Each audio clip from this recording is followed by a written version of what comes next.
Hey everyone, welcome back to Citywide Blackout, your home for music, movies, and more.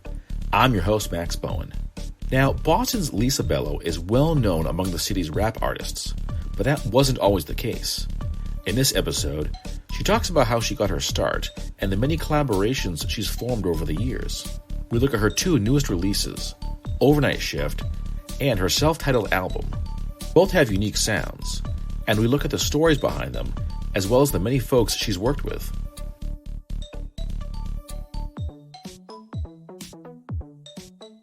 And my next guest, well, I am very happy today because I get to be joined by one of the biggest names in Boston, R&B artist Lisa Bello joins me. Lisa, welcome to the show. It is so cool to have you here.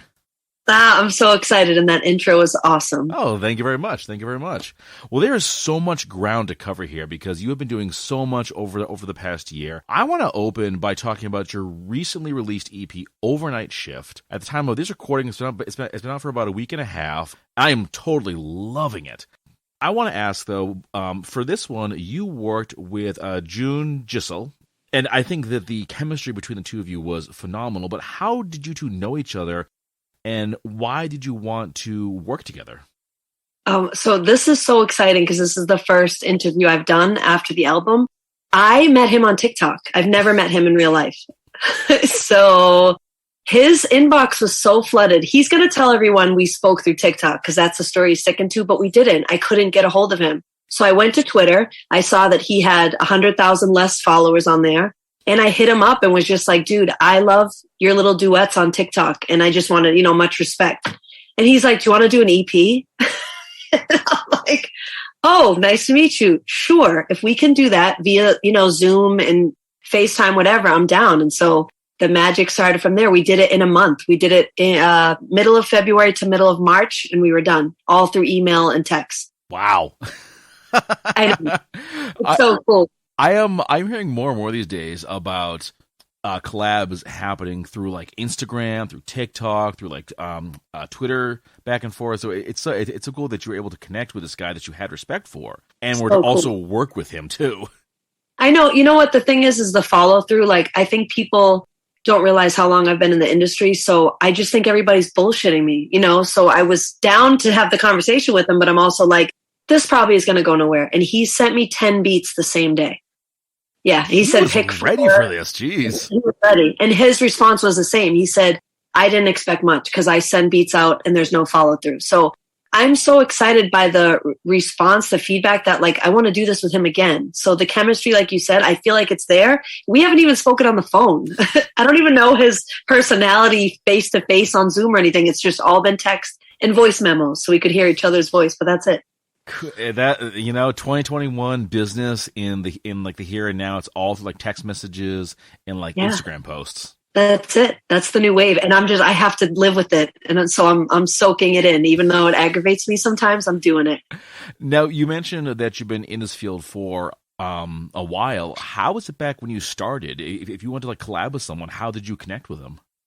Oh God, to collab back in the day. I mean, I started when I was like 15, right? And the only person I collaborated with was my brother, Louis. But when I got into my 20s, it was either I know someone who knows someone who knows someone. Since I'm from Boston, I'd show up to talent shows and just straight up when someone got off the mic, be like, hey, what's up? Do you want to collab?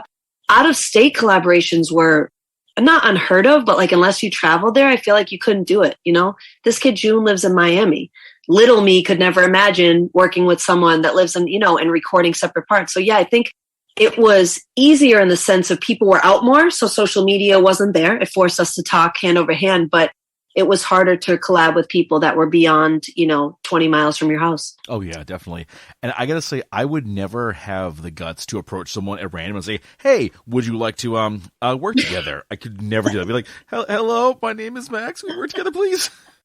No, it's really awkward. And as you're saying it, I'm like, I remember more so, to be honest, and this isn't to be conceited. It's more that I was the hook singer. So rappers were constantly coming to me. I would go to the Middle East, sing one hook. I forget who I'd sing for back, maybe Millie's back in the day. And then I'd just stand in the crowd. And then all these people would come up to me and be like, here's my card. Here's my two-way pager, whatever they were passing out back in the day. So what you're saying is hard. If I ever wanted to get someone it was weird. Hey, hi, you don't know me, but want to kick it in the studio? Yeah, it's bizarre. I appreciate social media for this aspect.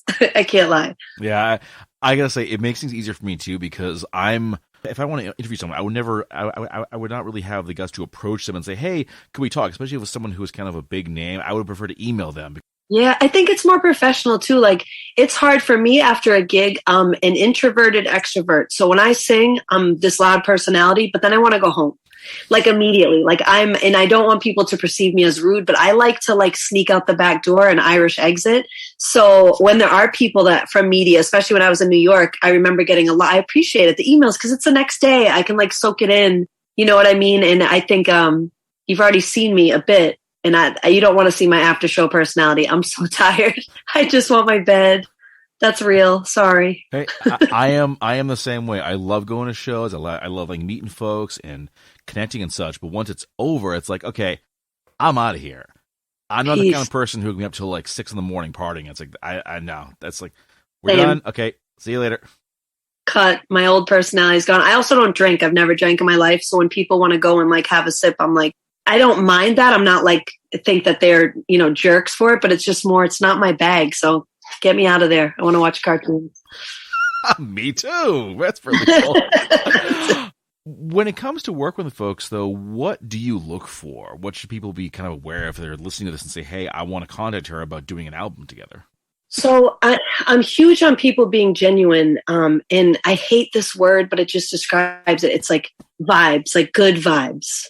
And you can't always see that through the internet, but what I can see is bad vibes, like cocky personalities and people that I don't see giving back to the community. Not that I'm looking to see who if you've helped the homeless in your neighborhood, but there's just a thing that certain people have, like this kid, June. My friend Chris Staff, he is based out of New York now, but he's from Boston, and I do house music with him. So like I just will drop some acapellas, and we met over Instagram, and he just seemed like a really good dude. So it's like, it's a hard gauge for me, but overall, I just like people to be genuine. And to be honest, your music that you have, it's got to be top quality. I get approached sometimes by young artists with decent quality, and I feel like I can help them. So I'm like, yes, let's collab. But if you've been in the game and you're just refusing to like up your game, production wise, I just can't get down with that because I take so much pride in my sound. If you ever say, okay, I'm good enough, I'm going to stop here, that's probably a red flag. Yes, 100%. Especially if you're an OG like me. Hey, I get you. I too am from back in the day. I'm from the days before like MySpace and Facebook and anything like that. Yeah. The rotary phone, still had one in the house when I was in middle school. Yeah. I used to have everyone's number memorized. Now, none. Yeah, none. Actually, I still have my mother and father's and my last 3 phone numbers. But I can't remember any of my friends. I just know 911. That's my extent. And I don't think they appreciate calling them because you can't remember someone else's number. I don't think they like that. No, and there's no Yellow Pages number anymore. I don't think so. No, we're old. That's okay. That's okay. We're young. No, you know what? We're seasoned. Seasoned. I like that. Seasoned or OGs and seasoned. Use that. Exactly. That's us. Let's go back to Overnight Shift because I love the theme of it where everything was kind of like workplace relationship related. I dug that because I think some of my best friendships came about at work. Whose idea was that? I love that. You just brought that up. So June came up with the idea for the cover to be Overnight Shift, like before we even finalized the songs. And he said, okay, we're working at a grocery store, blah, blah, blah. So we then took that, renamed all the songs. I didn't make songs around that theme, but the song titles we made around it. And part of it was just to kind of take the stigma off of people working a 9 to 5 that are creatives. And I think that if I no longer work a 9 to 5, this is my 9 to 9, whatever, midnight to 12. I was a teacher though. And I feel like even I was ashamed to kind of let people know that I did both. And so I think it's playful, the record that we did. But when people ask, it is nice to say, but also like some of the best work a 9 to 5. They're postmen and they're out here killing it with albums and interviews and stuff, so I guess destigmatize working and being a creative. Exactly. Because 2 things. One, living in Boston is insanely expensive. But Oh my two, God. it takes a while to get to the point where your art can actually sustain you. It's not an overnight thing. It is years and years of work where you're doing the 9 to 5, then you're going home to work on music, or you're going out to play a show or practice with your band. There's a lot to it. It is a lot. And I commend people. Like right now, my daytime is writing music for other people. So I am still working for the man in some sense, the word, but I still get to be creative. But it took me, 15 plus years to get to this point. How did it feel for you when you got to the point where you could say, okay, no more job. This is now my job? It was scary. I'm a single mom, and I decided when I was going to retire from teaching, if this is my job, I need to leave Boston and I need to do this somewhere else so I can fully see. Like, I guess I was worried if I stayed in Boston and started writing and I got bored, that I could like lean on friends and family to support me. And I didn't want to digress. I was like, I want to go full, go hard. So I went to New York with my little man with a writing job. A writing job I was praying would sustain us out there because it's more expensive than here, to be honest. And it worked. The pandemic has obviously set me back a little bit, but it felt really good to be able to say I did it. Even if I go back to teaching or advocacy, like I can say that I spent 5 or 6 years going all out in the music industry. Mm-hmm. So I'm proud of myself, As you should be. Thank you. What brought you back to Boston? The pandemic. Yeah, I know. So my son and I lived in Greenpoint, Brooklyn. I missed that apartment every day. And when performances stopped, it was fine because I was making my money off of songwriting. But what happened was a lot of people were halting their budgets and they were saying, let's not drop music until we figure out what's happening with the world. So I said, let's not live in New York until we figure out what's happening in the world. So I moved in. My parents happen to have, thankfully, a basement apartment, which the rent is way cheaper than it was in New York. So I moved my son back over the summer, and fortunately, all my New York clients are picking up again, but we have Zoom. So I don't need to be out in the studio with them as of now. So it was kind of a nice glide, and it saved me a lot of money. Do you think you're going to stick in the Boston area, or you're kind of keeping things open? I'm keeping things open. However, the pandemic did teach me, like you said earlier, with, me working with a Miami producer. I do feel like you can get anything done from here. It can be your home base and you can travel. So with that being said, I think Boston will be it for a while with maybe, bi-monthly trips to New York and Atlanta. And I haven't made it back to LA since pre-pandemic, but yeah, I don't know. My friend Keithan, he's the bass player for the musician Her, and he's based in Connecticut. And he was on the Academy Awards the other night, and then he's back with his kids today. So, it can be done. I think I hate people saying you got to move out of Boston to make it. I don't think you do. I just think you have to be flexible to travel. I also think that the notion that somewhere else is going to be this like magic bullet that will just transform your whole life is complete insanity. Yes, it is. You might find that your style or your art is better received somewhere else. That is possible. But I think the notion that, okay, I'm going to New York, I'm going to move to New York and just make it is a pipe dream that will probably never happen because you gotta know what you're doing. Yeah, it is, because you're starting over. I mean, unless there's nepotism and you've got people pulling you in, you're literally starting at zero. I was a no one in New York, and I loved that. And I worked my way up in clubs and things like that. And now I have all these connections, but you're right. It was not a step into the city and glitter comes everywhere and unicorn. It was more like a homeless man was urinating on the lady. It's just what it was. And I love that because I was prepared. But you're right. A lot of people aren't. They think they're going to go and it's just going to be, you get $1 million in a briefcase and start your life over. I wish. I'd be a little concerned if I like moved to LA and someone just gave me like the briefcase. I'd be like, okay, what's going on here? What did I just sign up for? There's probably drugs in there. Don't take it. Oh, this is not what I thought would happen. Since we're on the subject of Boston, I'd like to talk a bit about your early career because you've been at this for a while, and I know that Boston was kind of where you got your beginnings. Your entrance into the music scene, what was that like for you? I was Louis Bello's sister. So, I was the sibling of a semi-famous Bostonian. So I'll be honest, it was a sour beginning because it was hard for me to get people to look at me as Lisa Bello and not Louis' little sister. It wasn't until I started doing, like I was saying, I became the hook queen. I was like, my brother doesn't do rap. let me just go and sing on every single rapper in Boston's hook. And I probably have sung on 400 rappers in Boston since my career started. And that was really my entrance. I would sing the hooks on their songs, perform at their shows, and then get myself a show at whatever venue they were at. That was pretty much my entrance, I'd say, to the game, where I actually felt like I got started. Was it really hard to make your mark, getting separated from being Louis Bello's sister? Did that take a long time to happen? It did. And then, 2021. All right. So I want to say, I don't know if it was 2012 or 13. I still was a baby in the game. And my brother and I were up against each other for Best Live Vocalist of the Year at the Boston Music Awards. And this is so bad because is it live vocalist or R&B? Whatever. We were up against each other for an award, and we were singing. We were performing that night. He was performing. I was singing with him. And after we got off stage, it was at the hotel that's the old jail. I forget what hotels I called, the one downtown that used to be a jail. And so we're in one of the rooms. We finished performing. They announced it, and I won. That was it. I won. I beat him in my mind. That was what made my mark. And even if it didn't to the outside world, from that day forward, nobody ever called me his sister again. To be honest, there's some days, because he lives mostly in Nashville, where people say, oh, that's Lisa's brother, Louis Bello. And that is like the best feeling in the world. When that happened, that you beat him, was there a moment like, oh God, I beat my brother? You know what? He's my mother's favorite son.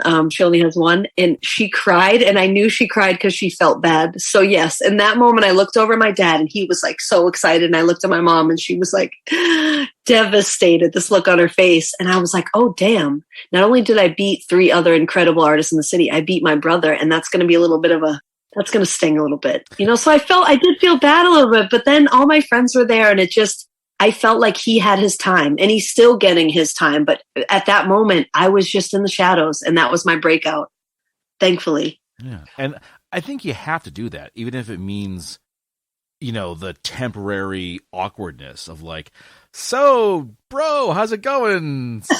Here's my award. Or I'm going to put this up here. Yeah. Yeah. Or maybe it makes like the holidays a bit on the awkward side, but I think it's important to make your mark, to step out and be your own person. But I also want to talk a bit about Boston's music scene, because I know it's got a very diverse one, a very strong hip hop and rap scene, but I've noticed that it has a hard time getting its place in the spotlight. What was it like for you when you started out? Was it hard to just get shows? So if I went the R&B realm and included pop in my genre, which I used to have to do, I could get shows. So I remember like the Alchemist in Jamaica Plain, which is now Canary Square or something like that in JP. Okay. Which, fun fact, used to be Triple D's. I was born in Jamaica Plain, and my dad used to perform there back in the day. So very cool. I got a residency there, but I remember Lyndon, the owner, I was dressed in my teacher outfit, and he didn't say, don't do any of that hip hop, but he did say something like, the neighbors are not nice. So we have to make sure that the music that you're playing, stays in like top 40 type stuff. So for me, no, it wasn't hard. But when I used to go and perform with my friends that were rappers, I remember the struggle. It was like anything that had to do with hip hop, or they felt like the decibels will get too high, they'd stay away from. Fast forward to now, pandemic aside, we can't really count this time. It's still there. The stigma's still there. My friends that are Black and people of color still struggle to get venues in Boston. The stigma still comes with this whole, I'm quoting, air quote, hip hop crowd or hip hop crew, and that there's going to be fights. And it's like, I've been to more rock shows where people have been bottled and thrown stuff than any hip hop shows I've ever been to. So I feel like the scene's getting better. But I still feel like there needs to be a musician, a musical mayor that comes in and kind of teaches these venues etiquette and how these live music, these bands and these rap artists and such can bring them more revenue and kind of more fame and more clout to their clubs instead of the opposite, of violence and other things. Exactly. I think it's also important too for the venues to be almost like ambassadors, to say, okay, we will book hip hop shows to not only give them a place to play, but to also end that stigma so everyone else can see, hey guys, it's music, there's no violence, relax. 100%. You said that perfectly. Like if they can kind of get the ball rolling, it would make other clubs do the same thing. Yeah, I think for Boston artists, there's, I'm looking at Twitter the other day and someone said, it's like there's a Boston gatekeeper that stops certain people from getting, past a certain, and the conversation was strong because I just watched it. I didn't participate, but I saw someone saying the problem is you think there's a gatekeeper and that's what's keeping you down. And then there's the other side saying the problem is you have privilege or money or someone in another state that can elevate you, and that's why there is a gatekeeper. So I do think some of us are our own worst enemies when it comes to this scene where we kind of build our own fence in Boston. But then like you just talked about, there's also realistic ceilings, glass ceilings that some of us can't break because good old Boston hasn't changed its ways. Yeah. Well, I also think it's the reason why, say, in Atlanta, there is a great hip-hop scene, and it's powerful, and it's there, and it's present. Whereas in Boston, some folks don't even know it exists. Because at all. There is a level of, I think, gatekeeping. I think it's also, just going back to the stigma, there's that too. It's been around for so long that I think people just come to accept it. Like, okay, there'll be a shooting or there'll be a drug deal or some kind of nonsense. Yeah. Like the Middle East is the only place we can book for a hip hop show. Like that's like people's mental when they come out. I know young kids will ask me and they'll be like, oh, where do you think I can? And that's my first thought. Oh, the Middle East. And then I'm like, oh my God, there's like so many other places, and like, you're right. They've accepted it in a bad way that this is what it is. It's just not going to be allowed. And I hope that we keep pushing and that doesn't get stuck like that because the talent in the city is unbelievable. I came back to like a new city when I came back over the summer. I'm like, I saw a lot of you online, but God, it's just booming. Who are you listening to right now? So Oompa is one of my favorites. I got Oompa on my album at the last hour. My album that I dropped in December, we did a song called Pro Renata, and she's just dope. I do like Cliff Notes. He's really dope. He does a lot of cool shows with Mo Pope in them. I love Mo Pope. I'm big kind of on anything that Archetype is producing. Do you know Arc? Yeah. He produces everything. So I feel like whenever, and I follow Arc, I record there, but whenever he's putting people out, I'm like, okay, I'm following them. Because again, that's a go-to studio. I put an Instagram post a few months ago that women should have our own meter for clean studios and safe studios, and theirs would be number one. Clean bathroom, friendly, even though everyone's a man in there, like at respect to the fullest. But back to artists, my other one, and I always take her under my wing, is Bia Javier. She's an R&B singer from the North Shore. And she's quiet on the scene, but she's loud in her talent. And I always want to say her name in any space I'm in because she's so incredibly talented. So yeah, those are my people that I'm listening to right now. Nice. And Dutch Rebel. Dutch Rebel. We can't not say Dutch. Oh, you always have to say Dutch Rebel. She is a phenomenal artist. And yeah. She is. All around, a great person, wonderful person. Yeah, she should have been the first person I said. Let's talk about the other album because Lisa Bello, which you released back in December of 2020, this one you actually wrote and produced and made all during the pandemic. Was that always your intent, or was it you were working on it and then the pandemic just kind of hit? Literally what you just said. I was working on it in 2019. Pandemic hit, and to be honest with you, I thought that album wasn't going to see the light of day at all. Come July of 2020, I just kind of hung it up. I was missing 2 tracks. At that point, I didn't have any more tracks written and I didn't have any more music. And I just said, let's chill. And I've repeated this story before, but I just want to always keep his name in the light. My best friend passed, Justin Waith, in August of 2020. And before he passed, I was very lucky to spend a week with him. He's a singer also. And he was trying to put an album out, and I was literally like encouraging him, but I was kind of like, dude, 2020 sucks. Like, let it go. You know what I mean? Like, don't put it out whenever you put it out. When he passed on August 29th, I mourned. And then a week later, I said, I'm finishing the album because Justin couldn't finish his. That's it. So he's actually an interlude on the album. But what I did was, I reached out to the guys, bottom of my soul. I said, I don't have any more budget. I need you off the strength to help me finish this album and show that 2020 had something great come out of it. And so we did it. It was released 2 weeks before the new year. And I'm so happy that I put that out. And the folks you worked with, some really amazing talent. You had mentioned Oompa, also Jeffandy AllTogether. Yeah. Chalease. Chalease. Yeah. Chalease. She's an artist in California. And Ananda Nakira. some Yeah. amazing folks. How did you know them, and why did you want them to be on the album too? So Ananda used to sing background vocals for my brother. She's an incredible singer in Boston and a vocal coach. And the song that we did was, as you know, it was a song about 2020 being the worst year of my life. And she's just got this dramatic voice. So I'm like, boom, that was easy. She's a friend. Chalease is somebody I don't know at all. She's a co-writer on my album's Instagram friend. And so he hit her up and basically said, would you want to get on this song? I, again, never met her, never talked to her on the phone. We spoke through IG and she became part of it. And as far as Jeffandy, he's family. Jeffandy is an incredible guitarist in Boston. He's worked with everyone from Kanye to Dave Chappelle to John Mayer. Dude is like Topaz Jones. He's like Boston Gold, but he's quiet. He's from Brockton. He quietly kills it in the music scene. And Keith and Bassman Foster, the one I talked about who works with her, he has a track on there too. Grammy Award winning. I feel like I have all these beasts on there, but it's quiet. You know, they're humble dudes that are just Boston's own, wanting to support me through it, which was dope. Now, did the shutdown, did this like radically change the course of the album? Yeah, it made it a little more dramatic at the end. I think I wanted it to be more upbeat, but then what came out of my pen and my voice was a lot different. So yeah, I would say the mood of 2020 guided what the Lisa Bello album ended up sounding like. I didn't even think of that until you just said it. But yeah, it's vastly different than what I had imagined on the board, the dream board when I first created the idea of it. Yeah, I kind of noticed because when I listened to Overnight Shift, that's a very like upbeat, very wonderfully positive album.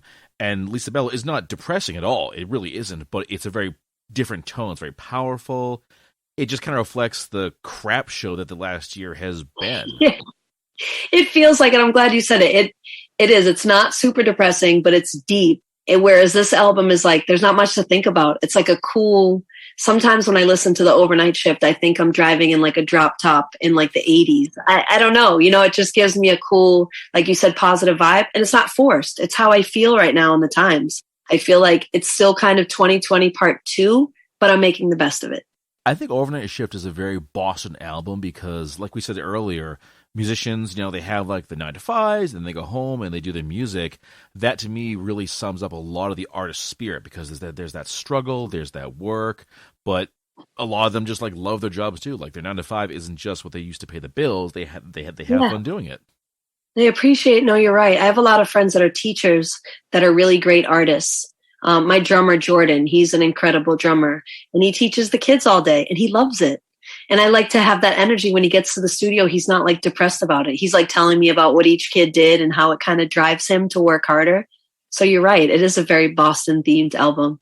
Yeah. And I love the cover art for that. Who did the cover art? Because that was phenomenal. So June did that. If you go to his archive of his albums, the past 6 months, I think he's released an album every month and he's done the art. He's done the art. He does videos. He's just a really cool dude to have stumbled upon through the internet, you know? Yeah. I love the cover where you're like dragging him to work and he's asleep. I was like sleeping on the box. It's like it could be such a good like comedy show where like the two of you are in it and you're like by night musicians, by day you're working here, and the various like antics that happen. That would be awesome. He did a couple of animation shorts. I'll have to email you that. Not taking on like a show, but just they were cool enough that I'm like, man, we could make something out of this because it's funny. I mean, and it's real. That would be a cute comedy show. I should tell him that. It'd be hilarious. Just like seeing the cover, I'd like, oh man, I love this thing. This is really cool. Oh, that's dope. Thank you. We got a lot of props on that. That's all him. Yeah, amazing stuff.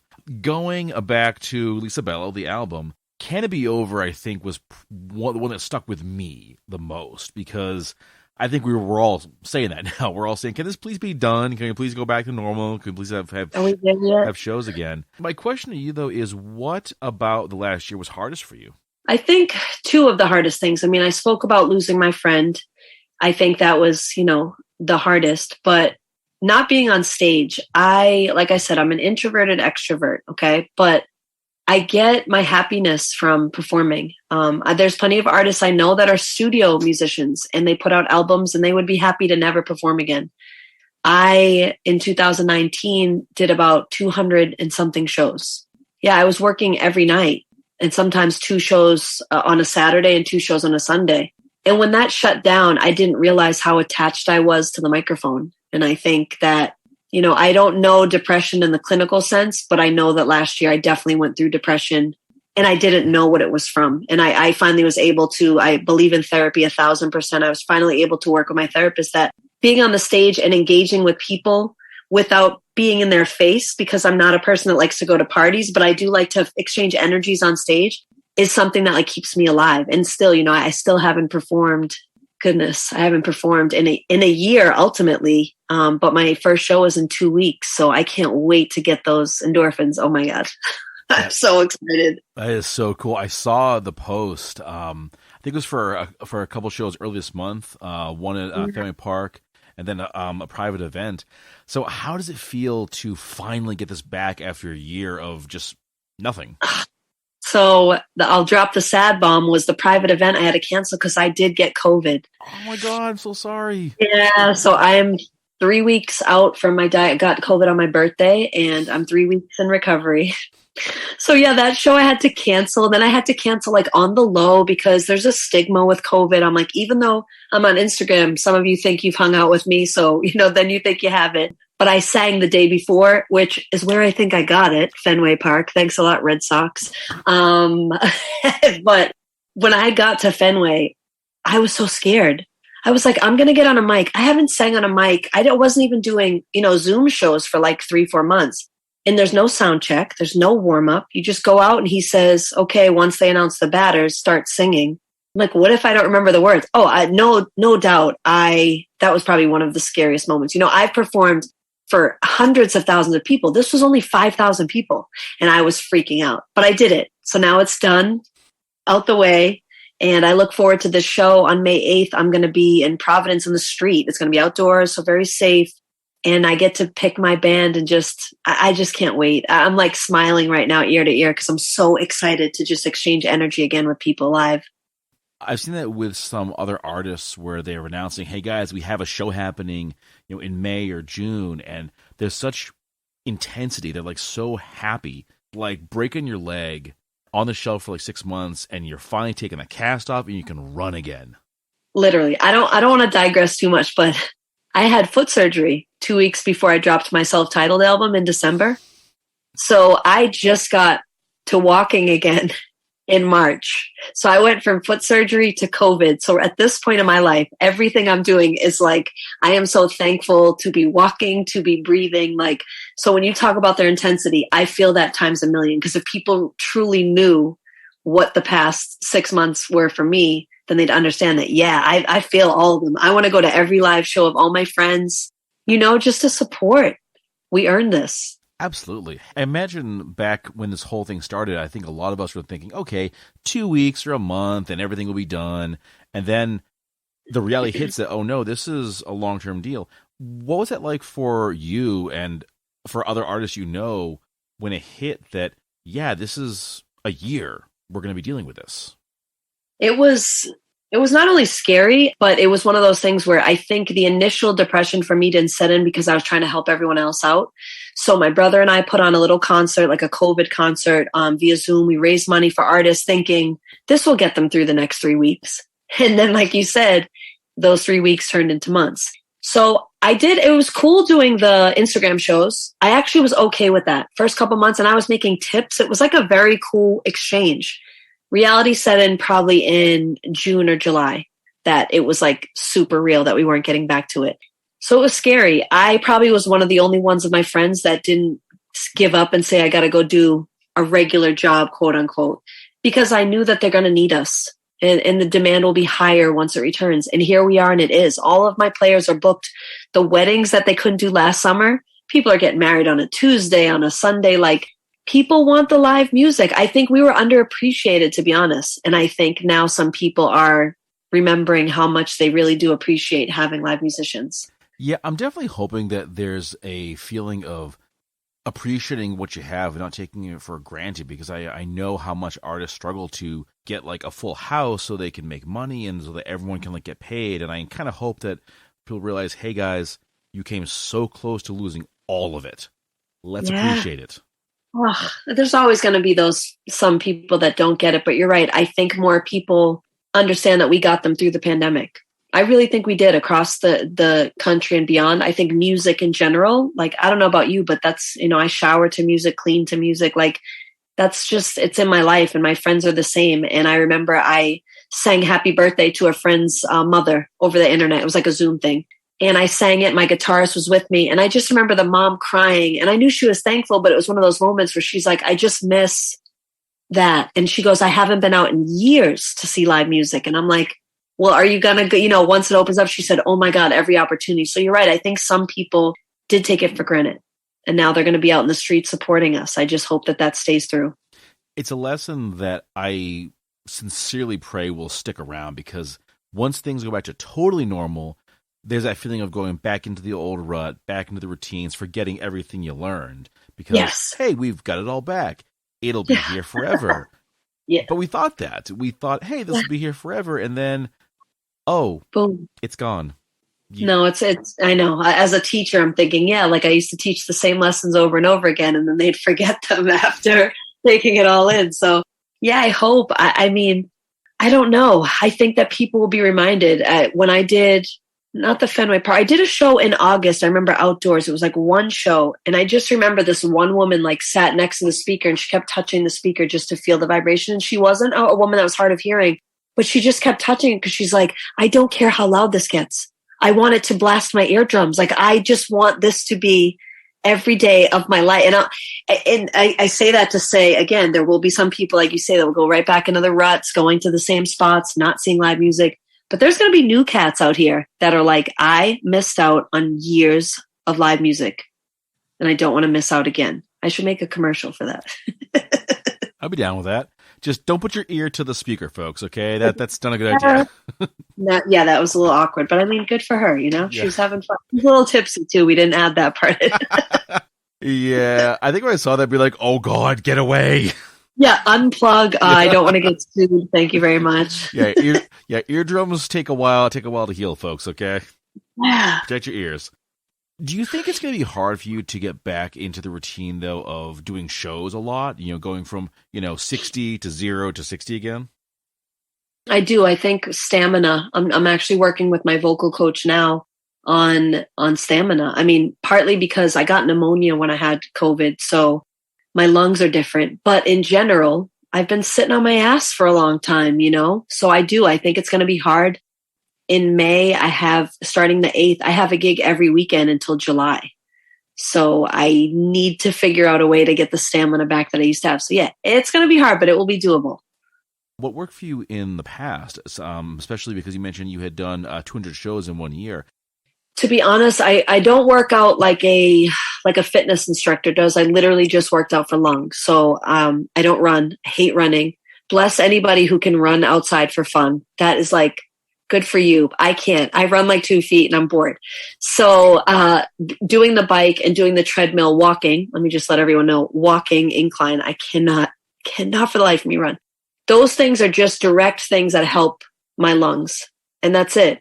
And because I was doing shows and putting my son to school the next day, I would then sleep, during the school day. And obviously now they're just starting to open schools up again. I'll do the same. It's almost like being a night shift worker, busting my butt at night, dropping him off at school and sleeping. That's what I'm going to have to get used to again. I got this. I can do this. Exactly. And speaking of your son, he is also part of the Lisa Bello album. One of the songs? Yes. His name is on the album, though. He has published all of my music. Cassius Bello Music, he has his own publishing company since he was like 4. And basically anytime I publish a work of art, he gets residuals from it. And it just goes into his mini bank account. And I'm just setting him up, So he's now published probably 25 songs, and he's 7 years old. These entrepreneurs are getting so young these days. And he has no idea. Like he sees his name on the cover and now it's very cool. But he did Tommy Boy, the last album, this album, and then any singles that I collab on. So he's got a lot under his belt, which I just think is cool because he may never want to do music. Never. But being behind the scenes like this, he can get residuals from things until he's, 100 years old. So I'm just setting him up to possibly want to be in the industry. Do you ever give him any kind of nudges in that direction? It's a hard line for me because my father did a lot of nudging when it came to sports and not music, but sometimes it was too much in sports. And I think I translate that to my son where I let him try everything, but I don't really push. The only thing I push in this house is dancing is mandatory when we're mad. If we're mad, we put on a song and we dance. So he loves dancing, but he tells me to be quiet sometimes when I'm singing too loud. So he's not the biggest fan of music when it comes to singing. And he's just started to take a liking to keys. So I'm going to offer him things like lessons and stuff like that, but I just don't want to push. So yeah, light nudge for sure, not a major push. We've talked about shows, and you had mentioned your first EP, Tommy Boy, and I know that you also did a global tour for this. Yeah. I love hearing show stories. Was this your first time playing like overseas? It was my first time leaving the country on a plane other than going to Canada. This was like amazing. Okay, I want to hear all about this one. Where did you go for this tour? So I'm going to butcher this. So let me just say I went to 4 different spots in England. I was in London. I know Hyde Park was one of them because I'm from Hyde Park.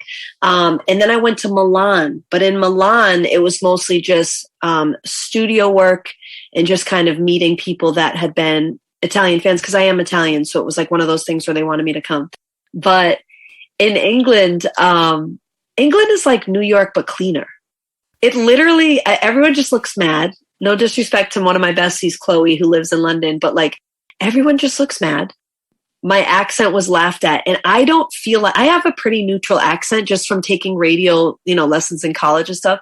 But my brother met me there because my brother was doing a tour in, was it Russia? My brother was somewhere out there. He was on a boat, like a private boat for someone that he was performing for.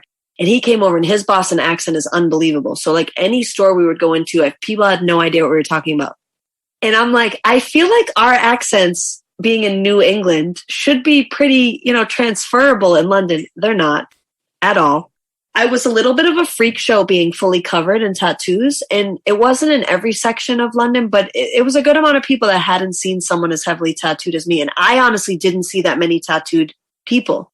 But I don't have any like rager stories. It's funny being a woman artist with an all male band. It's a lot different than when I'm in as the background singer to an all male band, because those are other stories I have. But no, I was treated with super respect. I was supposed to go back for my self-titled album in February. And then we know what hit. I know. I thought you were just going to give the finger to Corona. So I can't wait to go back. Yeah, exactly. I can't wait to go back, but I'm definitely going to do a U.S. tour and start in Hawaii. That's my goal for the fall. So fingers crossed that goes down. I know. And then we'll go back to Italy and London. Oh, definitely, definitely. What's on your list of places to definitely visit for shows? Where do you think you'd want to go? Germany. I like how quick you were with that. That's like, as you were saying it, it was just in my mind. I think of how dope they are with underground hip hop scenes and how well they receive American music. I always say this wrong. South Korea, not North Korea. South Korea took a big liking to my Tommy Boy album, and it was put into a K-pop realm for some of the songs. And basically for the past 3 years, I talked to this man. He's Korean. He uses an American name, Rico. And Rico and I talked because he wants me to go there and tour, and now with my 3 albums. So was that a place that was first on my mind? Not at all. But now that I've researched over the years, I'm like hyped to go. So Germany, South Korea, those are 2021, end of 2021 goals. Mm-hmm. I've heard that South Korea is very like pop culture sensitive. Like, they want to know everything. Big time. I think that's like what the guy Rico had said was one of my songs on Tommy Boy, and I won't remember what song it is right now. It caught on, and he said what happens is it catches on, they start using it, it goes through their radio streams, it gets flagged, and then kids are writing in, we need this person to come here. And that's kind of how it works, because you're right, they pick up on a sound or a thing, and they want it in their country as fast as possible, because they are. I would say you're right. They are on like the cutting edge of pop, everything pop, especially K-pop. Oh my God, overwhelmingly. Yeah, that place would be super fun to go to. Now I'm thinking of all my tour places. If you need a roadie for the show, I volunteer my services. Oh, awesome. I will haul gear. I will whatever you want me to just to travel there because I've always wanted to go. Yeah. Oh no, that's dope. Listen, we always have slots for people, especially when I kick out half the boys who get lazy. So yeah, there's room. Nice. One of the things I got from reading your bio is the accolades. You are a multiple award winner. You mentioned winning the Boston Music Award years back. You've been compared to the likes of Lauryn Hill, Alanis Morissette. I'm curious, what does hearing that kind of stuff and reaching those different milestones do for you when it comes to setting your own career goals? I cringe when I hear comparisons to famous artists. And I know that may sound strange, but two things. I think it puts me in a box. And then sometimes it makes people think that I said that, like that I said I'm like Lauryn Hill when and then maybe people think that I think I'm better than her. So it's just a weird feeling for me. For me, Lauryn Hill is one of my favorite artists. So I'm honored, but it makes me want to work harder so that other people say that their music sounds like mine. I want to be that person that someone else sounds like. When it comes to the accolades, it's a little different. I'm so hyped when I win awards. I just feel like that little thing, that little glass thing or metal thing is like when I played sports. I was, a college athlete, and getting an award was such a big deal to me. So I take those with so much pride. Like, we won the John Lennon Songwriting Award, and we entered it kind of, my roommate Mike Flanagan and I, who had written that song at the time, we entered it kind of jokingly. They said that there were like 100,000 applicants, and we're like, yeah, whatever, we're not making this. And then we won it, and it was like, oh, this is real. This looks very cool on my resume. They gave us, we won money, and then we won a whole studio of equipment. We won an acoustic guitar, which I'm staring at across the way from me, speaker system, mics. Like, we won all these things. So I don't know. It was just like one of those things paying off for all your hard work. Being a full-time musician, does that ever stop you? Does you ever wake up some days and realize, wait a minute, this is like my job. This is the thing that I started off doing just for just as like a thing, and now it's what's paying the bills. This is what's real. Yeah, I mean, sometimes it makes me lazy because I'm my own person. I have to tell myself to get up. If you saw my phone alarm, it's so embarrassing. I have like 60 phone alarms a day just to be like, hey, remember to go write a song. It's not specific, but it's like, don't forget, because I'm honestly watching Gilmore Girls on my computer on Netflix. So it's so boss that I'm doing it. Like, obviously little me is screaming inside, but it's interesting to have to run your own show and hold yourself accountable. But I wouldn't trade this shit for the world. I don't want a boss ever again. Never. How do you do it though? How do you keep yourself motivated when there's no like deadline looming over you? There's no things like that. I'm a procrastinator. Let's just be very real. So if something is due on Friday, I'm doing it on Friday morning at 5 a.m. It's just how I've always been. Papers, everything. So it's kind of, I have to embarrass myself in order to get stuff done. So having ADHD, I do have to have visuals and things organized everywhere. So I have signs literally, again, thank God no one can see these. I have Post-it notes that are like, did you write the song?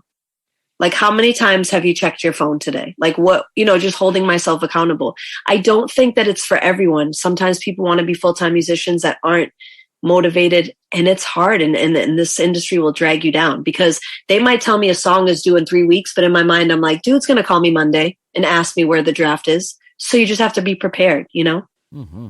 So what is next for you? We talked about the show on May 8th. Yes. But what else do you have in the works? I'm really curious. So on my 9 to 5, I actually have some opportunities with some soap operas, with writing music for the soap operas. So that's huge. I dove into the voiceover field in February of last year. So I'm actually getting into commercials and stuff. And I know that's not necessarily music, but for me, it's very exciting because I have this little husky voice that's getting paid to talk for other people's products. Musically, I think I'm going to drop another album in the summer. I'm ready. I'm ready to drop one more album so that when I go on tour, I have 3 albums to lay out to the world. So those are my next 3 big steps. Okay. I want to ask about the voiceover work. How did you get into doing voiceover? Yeah, voiceover work is so bizarre. New York casting is how I got into it. I'm not sure how they do it in Boston, but basically New York casting, I paid for it once I moved there, 3 years ago. And they'd ask you to send little reels. I don't know what a reel was, but like I went on my GarageBand and I said diaper commercial themes and all, you just read all these scripts. And from there I was hired. And basically when I moved, those same people off of New York casting just still connect with me. And I do it all in-house. I have the setup like you have with your mic. And I just, a lot of the things I do are like radio infomercials. That's been things I've been hired for a lot. I do DJ drops, but that's like my little side gig. And the funniest thing that I do is I do cheerleading songs. So for major competitions, when they cheer, they can't use licensed music. A lot of times it costs them too much. So they will create a beat, this company, and they'll send it to me. And I have to do my best cheer singing voice. And I do these like, for lack of a better word, corny little sayings. And they pay a lot of money. So I've learned that, sitting at home and just kind of being proactive and having good relationships with people has got me a lot of jobs with this voice. But I don't know how to get started in Boston. I wish I had advice for listeners because a lot of people ask me, but it's something that I'm going to look into because I would love to work with people on practicing for voiceovers. It's good money. I won't say a lot, but it's good money. That's really cool, though, that you've been able to kind of branch out and do these other things, because I think people assume, okay, musician, that's all you do. But I hear from people who do like voiceover work, who do music therapy, who teach it. How did singing kind of prep you for this kind of field?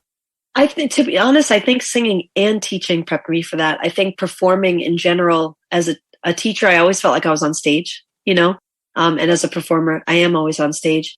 It gave me the confidence to go into these things, like even the New York casting thing, they can't see my face. And I think that's a huge deal when it comes to voiceover is like, you can be sitting in your pajamas and you can just put your best self and you can delete takes, you know what I mean? So like for me, it was an easy transition to go from performing and studio work to working for people solely based on my speaking voice. I used to get made fun of a lot. I said earlier husky, but I've always had a lower voice. And people would tell me I have a man voice and you do this and that. And the first thing the voiceover guy said is, oh my God, your raspiness is going to get you paid. And I was like, thank you. You just made my whole life from that. Legit. I could definitely see you doing like voice acting too. I would love to do that. I need to get deeper into it for that. Yeah. I mean, yes. I want to be like the lady that you call and gives you the phone numbers to different places. And also tells you the disclaimer on your medicine. I want to do all of it. Hey, it's work, Work is work. The world is my oyster. And now I really want to hear the Cheers song. I want to try and oh attempt to kind of like find that now because like I'm gonna have to send you it on the low. Like you can picture like all in my mind. I'm picturing is like the Mortal Kombat because that's what the songs sound like. Oh wow! And then in the middle, I'm going go team! Like it's so bad. I'm gonna take a jump here. I'm gonna assume you were not the person in the front row at the pep rallies. I was not. I was the person probably fist fighting half the cheerleading squad because I was on the football team. So it, Fair. That's fair. My niece is going to Louisville for cheerleading. She's an incredible cheerleader, but I absolutely, unfortunately made fun of all of my cheerleading friends. And I feel bad and I apologize to all of them now because I was happy that they were participating. But back then they used to make fun of me. So, to each their own. I made fun of them back. Exactly. You take no shit from bullies. No shit. None. Exactly. I want to do a little like a hypothetical kind of thing here. If you could get into voice acting, what would you want to do? I mean, ideally, I would like to voice a cartoon. Obviously, that would be like, I would love to voice a cartoon. And I think I would like to voice cartoons that are teaching lessons to really young kids. Not necessarily like crossover adult teen cartoons, but I kind of like the idea of things that like my son watches in school, which is a lot of lessons being told through these characters. But now that you're saying that, I'd also like to write them. So I would like to get into writing skits for voice acting with cartoons. Maybe June Jissle will make one and we can do it together. That would be Put that in my notes. Yeah. June can do the animation and also one of the voices. Yes. And the music. Oh my God. Listen, I'll have to give you credit on that. That's a great idea. Put that in my notes. Yeah. You could do a couple different shows. You could do one about like overnight shifts kind of story in the real world, but you could also do one for the kids to kind of maybe teach them about, like pursuing your dreams, about never giving up. Oh, I'm going to cry. That would be so dope. Like that the 9 to 5 doesn't always look like the 9 to 5 that you maybe see on TV. Hey, put that in my notes. Memory. I'll never remember this. Yeah. Now I got it. All right. There you go. Now, given that your field is so easily changed, are you always looking for new things to kind of like try out? Oh yeah. To be honest, part of my job is to be on TikTok. So I'm just looking at, I know, that's ridiculous. However, I am like the hippest mom at all my son's PTA meetings. I'm looking at ways that people are recording, how the sounds are changing, because it's not, obviously people aren't buying music like they used to, they're streaming it. But TikTok and using a song in TikTok is like Lil Nas X, as we saw with Old Town Road. People are getting more residuals from that. So I'm always on TikTok looking under the hashtag new music and just kind of seeing ways that people are creating songs, how the sounds have changed, like you said, because it's constantly changing. And even though I'm an OG and people, around me will be like, I can't keep up with the kids. I'm like, yeah, you can. You have to. You have to in order to stay in this business. And even though I like to still make, overnight shift, old school R&B, I still want to keep up with everything else. Like you hear June Jissle, he sampled Busta Rhymes the whole time in 2 or 3 of the songs. I think it's Organic Produce when he's saying yeah or something, but he's sampling dudes, and you hear so much of that in the Little Yachties and the dudes that are out today, not just sampling, but sampling the OGs. So that's something that we both got from TikTok. So got to stay on your game. Exactly. Always learn new things, try new things out. Someday you too may be the hippest mom on TikTok. There you go. There's the disclaimer. You too could be like me. Well, Lisa, this has been way too much fun. We'll definitely have to do it again. But before we go, where do folks go to learn more about you? Hit us with a website and the socials. Okay, so people can go to lisabellomusic.com, and then on every social media site, same thing. Lisa Bello Music on Instagram, Lisa Bello Music on Twitter, and that's BELLO like Jello. And on TikTok? On TikTok, okay, this is the sad part. It's Lisa Bello Musica, MUSICA, because my account got hacked and I can't get back into it. So it's just Bello Music, but with an A at the end. Ridiculous. I'm still hip, guys. I'm still hip. Well, Lisa, once again, thank you so much. This has been an absolute blast. Thank you. I'll see you back when I have my next album, and maybe we'll go on tour together. You never know. I'm there. Thank you, Max. Hey, what's up? This your girl, Molly McCoy, and you're listening to Citywide Blackout, your home for the best in music, movies, and a whole lot more. Okay, everyone, that brings this episode to a close. You can follow the show on Facebook under Citywide Blackout and Twitter and Instagram under Citywide Max. Listen to the show on Podbean, Amazon Music, Apple Podcasts, TuneIn, and every Saturday at 10 p.m. on Boston Free Radio. To close things out, I've got 2 songs from Overnight Shift. First up is Back to Work, followed by Temp Service. As always, keep those ears open.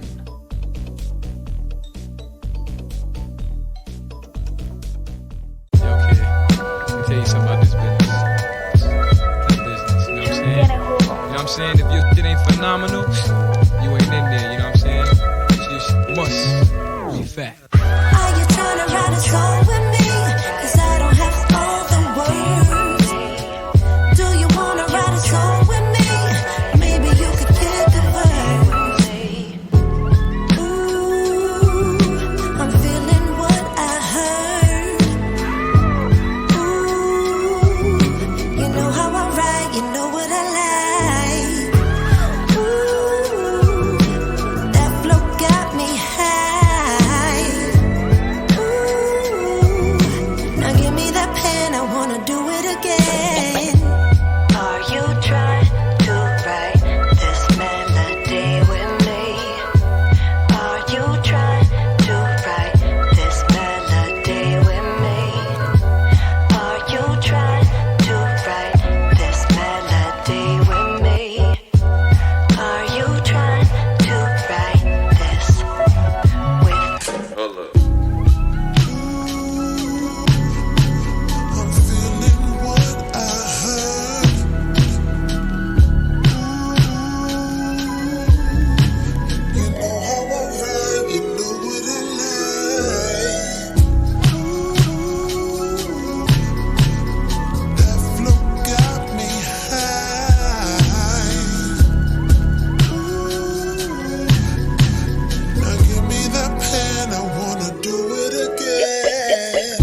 I got the diamonds out. Hit me south, I got the diamonds in my mouth. Hit me south, I got the diamonds out. It's going down. You try. Always from the south. All we up north. Can't forget New Haven. To write this with. June, yo, wake up. Come on. We gotta go back to work. They're calling us. Come on, man. What, man? Hey, I hate this job, man. All great men must have their moments of relaxation. And the greater the man, the greater the moment. When you get this young lady up to the guest room lately, don't let anybody see her. No, monsieur. She came to see I just wanna fall in love with you on a Sunday, then do it again with somebody else, probably on a Wednesday. I mean, if they free that day. Don't wanna be held down, but I would like to feel like I'm somebody's apple of their eye. My guy for the night or two. We pretend just like lovers do. I'm saying maybe that's what lovers do, or how they cope with trauma too. Not trying to sound dramatic, it's just how I like to have it. See, I've been through all of the pain, ghosting and sadness. Now I'm trying to love on everybody. I know that sounds like madness. But if you don't allow yourself to fully open up, then you take the chances. Like if it's up, then it's stuck and you stuck. I'm trying to live free like the birds, the ones on the avenue, not the ones you just heard. So if you wanna be my Saturday, let me know right here. Just understand my Sunday, it may be over, but have no fear. Cause I got love in my heart, but I can only give it to you. Cause if I fall, that's when it starts to break my heart in two. Cause I got love in my heart, but I can only give it to you. Cause if I fall, that's when it starts to break my heart in two. It's like this love is temporary. This love is temporary, only for a minute. So get with it, this love is temporary, baby.